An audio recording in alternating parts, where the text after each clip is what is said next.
4 రోజులైతే గణపతి నవరాత్రులు 9 రోజులు గల్లి గల్లిలో చిన్న సంబురం కాదు. పొద్దుముక ఆడకట్టుకుండేటోళ్ళంతా జమైతారు. పూజలైనాక ఆటపాటలు జోరుంటాయి. ఆటెనక కొన్ని వద్దులాగితే కొన్ని పల్లెల్లా బొడ్డెమ్మ పండుగ చేస్తారు 9 రోజులు. అదైనాక తెలంగాణ అంతటా బతుకమ్మ పండుగ.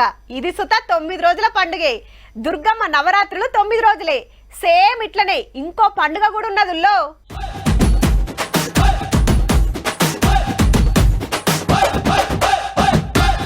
తెలంగాణ తండాల్లా తీజు సంబరాలు జోరున్నాయబ్బా.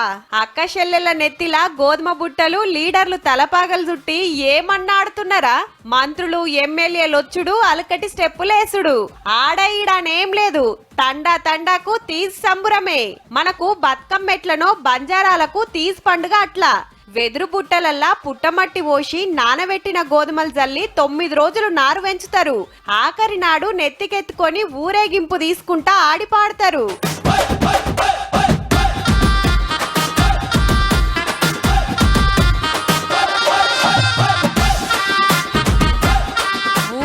పండుగనే గాని ఎక్కువ మట్టుకు పెండ్లి గాని ఆడవిల్లలు చేసుకుంటారు. ఈ తీజ్ పండుగ అనేది కన్నె పిల్లల పెళ్లిళ్ళు ఘనంగా జరగాలని దాన్ని 9 రోజులు ఘనంగా జరుపుకుంటారు.